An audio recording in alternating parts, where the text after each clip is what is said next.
I'm slacking on y'all right now. Freaking, it's been 2 months since I said, "Hey guys, let me go ahead and do a Q&A." That didn't age very well, did it? Um, but you know, with work and having roommates, you know, it's hard to find time to just go ahead and sit down and record, especially after work when you're feeling tired. But now that it's the weekend and you know I'm all alone, I can go ahead and put out this video. So let's go ahead and hop to the questions. Dogging Doge asks, what's your favorite hidden mechanic not many people know about? And that would have to be Excalibur's slash dash mechanic, where if you bullet jump and you slash dash, you go through the first enemy you come across. So you just kill an enemy, or you go through an enemy, you know, just kind of slash them, look really cool, and you knock them over, and then you go for like a ground finisher, or you shoot them with your gun or something like that. It makes his combat really smooth, and a lot of people don't really know about that. It's glorious. It's one of his best mechanics. But yeah, that's my favorite hidden mechanic. Underscore Soka 1900 underscore asks, how many Charismatoroids do you have? I have 2,662 Charismatoroids and counting. I think I do Prophet Taker a little bit too much. Eob the Shek asks, what's the beef you got with Prophet Taker? It just wants to live its simple life. Prophet Taker is the best boss in Warframe, my man. She's the best boss if you're not cheesing. That's why I like fighting against her. There needs to be more, you know, encounters like that. Though I would say a bit more tankier, so you could, you know, do it with clanmates and, you know, enjoy the battle thoroughly. But, you know, I just love Prophet Taker. It's a prime example of what Warframe could be if they go in the right direction. Prophet Taker is definitely the best boss in Warframe. I think her and Hydralist. I mean Gauntless too, but Gauntless has way too many useless attacks that don't really kill people, except for his stomp. KV Gaming asks, what motivates you to play Warframe? And that would have to be the combat and lore. Not a lot of games give you the amount of control that Warframe gives you. The only game that comes close is Prototype, and that's a series long gone and dead. So Warframe really fills that void for me. A lot of games will restrict your movement to create difficulty, but Warframe completely removes that. You can jump as high as you want, you can move as fast as you want, but it's a blessing and a curse in a way. But that's what really keeps me going. Oh, and hunting bosses too. I love hunting bosses. Prophet Taker and Idolins solo with different frames. Mainly Excalibur, because Excalibur is the best Warframe, which answers Pharaoh CF's question. He's best boy, and he's the smoothest Warframe so far. Toasty Penguin asks, what do you think the future of Warframe will be like based on its current trends and development?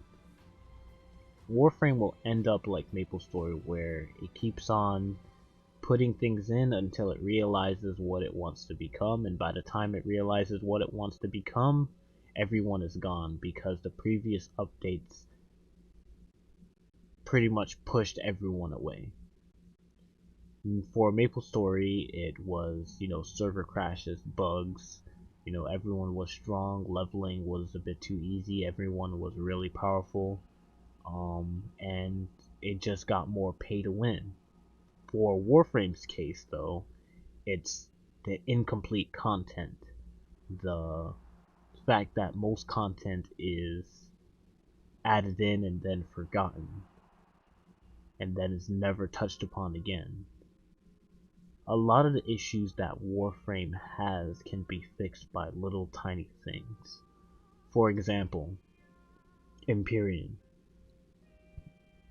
Say if the veil, I forgot what's it called, but the area where the sentient anomaly appears. Imagine if the sentient anomaly was actually a mission that was more like a party quest or raid rather than just a simple exterminate.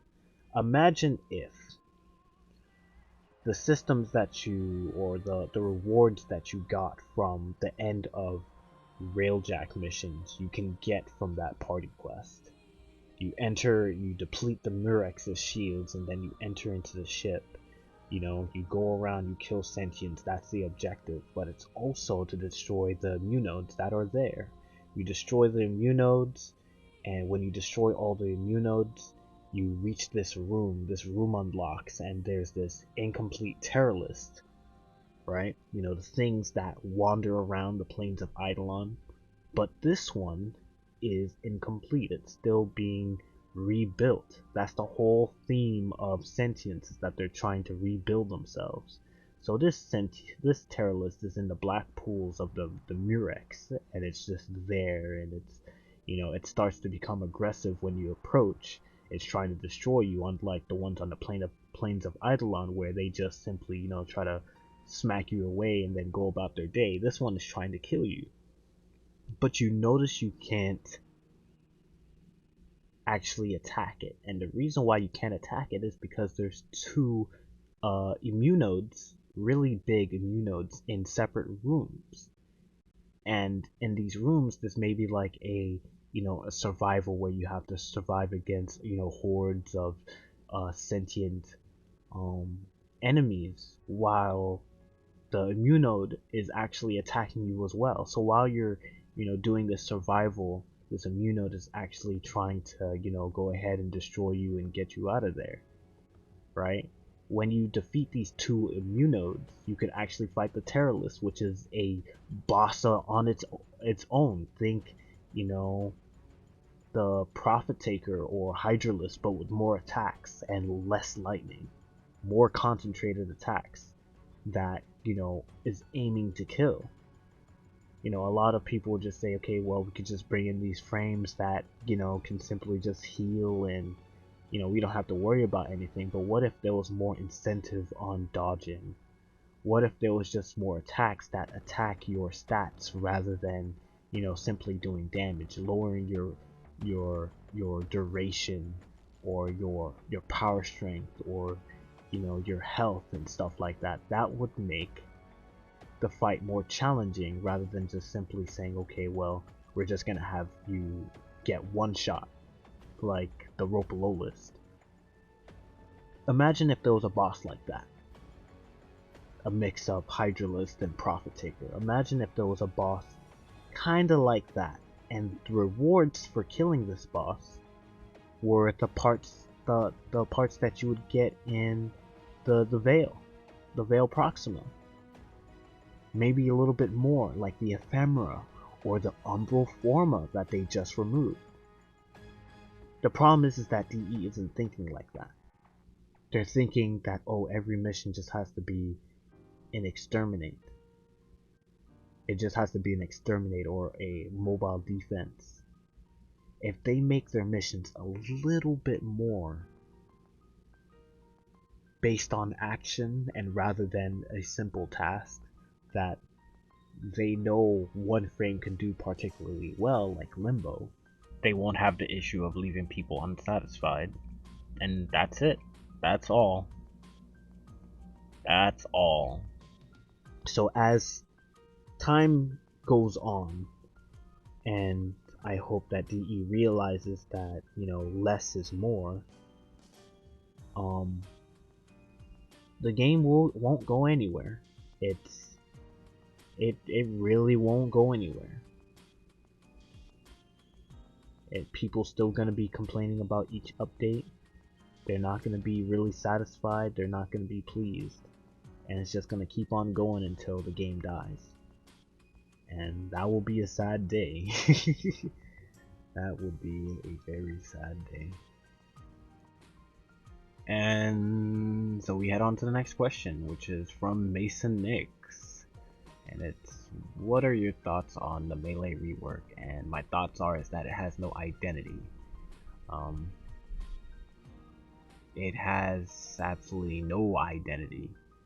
And we have different types of martial arts and forms for hand-to-hand combat, but for Warframe, they are not utilizing Warframe energy. They're not utilizing hand-to-hand combat as much as they should be with their weapons.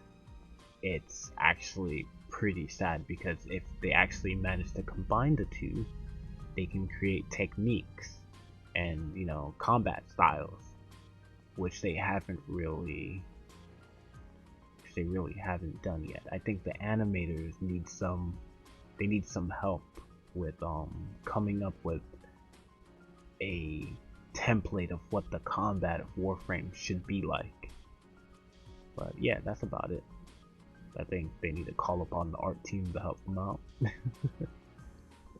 Uniforman asks, if you were given the ability to change something in Warframe as a whole, which system/content would you change the most immediately and why? Open world content and Exploiter. In all the games that I've played so far, open worlds have field bosses, you know, ranging from, you know, the ones that noobs can defeat to more veteran type content, which include like giant boss enemies that has to be defeated with like a group of people, or if you was really strong, you're a really geared person, you could just go in there and fight it yourself. And that's what Warframe's open worlds are lacking. There's nothing like that. Exploiter was a waste. Shoot, I mean, even Profit Taker was a waste. They could have done so much more with that, turned them into like, you know, clan party quests, or, you know, a squad quest. Every time that Thermias show up, I don't even want to do Exploiter, because it's a slog. It's not fun. Here I'm expecting a orb mother that can control snow and ice, and it doesn't even do that. It's a disappointment. So if I could change it, I would turn it into a full-blown, you know, raid boss with ice attacks that you have to dodge. You know, think Velkhana from Monster Hunter, but a little bit more than that. You know, with with Warframe, the open world system really needs a whole new vibe. It needs a whole new vibe. It needs field bosses out there, so if you're like wandering and you see like, whoa, there's a unique enemy, I wonder if what happened if I go ahead and fight it, and you engage, and it turns out to be a super strong enemy. It's like a crazy boss encounter, right? And then the rewards would be something like, you know, Tenno techniques that require like focus to max out, you know? That would be dope. I'm actually working on something that'll kind of explain that a little bit more.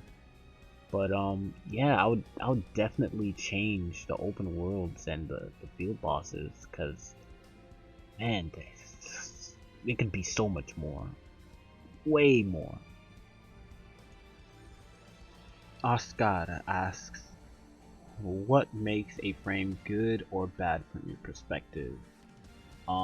Its abilities, if it's good or not, if I can use it in, you know, the different content that Warframe has. For example, Excalibur, even though he's my favorite, I can't use slash dash on an Eidolon. I can't use slash dash on Prophet Taker. And it's the same way for a lot of all the Warframes. So in my opinion, most of the Warframes are hot ass trash because their abilities aren't very good. They can't be applied everywhere. So if you're a buffering frame, you're good practically everywhere because it's just increasing your damage. And damage kills everything. It's applicable to everywhere. The same thing should be applied to Warframe abilities. I think Warframe could definitely benefit from having more damaging abilities that can attack anything than, you know, these little fun ha ha ha he he he abilities that don't really matter at the scope of things. You know what I mean? You know what I mean, Jellybean? Well, here's my boy right here. Gemini Crest asks, what key? Why do you keep coming back to Warframe? I just play Warframe, dude. I just play Warframe. If I don't play Warframe, I play another game like Monster Hunter. Which answers another question by Daniel Petrascanu. He asked me if I play other games, and I do play other games, and that's like Monster Hunter or like Maple Story, private servers and stuff like that. Yeah, I just play different games if I just get bored. Really love Monster Hunter. Since this video is becoming a little bit too long, I'm gonna go ahead and finish off this video with a loaded question from my boy Xenertech, best boy over here. When did I first play Warframe? And that would be when Excalibur Prime was released. I was poor back then, so I couldn't get him. So I have to be suffice with Umbra. But I started playing around that time with my boys, Tro and Makani and Tiny C and the rest of them. And are you still working on that pixel art animation thing from a few months ago? And yes, I am. I am actually. I decided that it's best that I don't go for the exact details of Warframe because it's a little bit hard to make multiple frames of, so I'm probably just gonna go with the base Warframe looks and then work from there. I think that would be a safer and healthier option than losing my mind trying to create every single detail from, from Warframe, because the customization is far too much for pixel art to handle. Also, around how much money have you spent on the game and was it worth it? Seeing how the game is turning out, I'm not too sure, because what I am looking for is challenge, and I'm looking for challenge through bosses, through big bosses like the Eidolons, and through Prophet Taker, and through Exploiter, which I thought would be a challenge because it was ice based, but that didn't really happen. But one thing I would have to say about the money that I spent on Warframe, it did make my Warframes look good. That's about it. I mean, it just makes my Warframes look good, and that's all.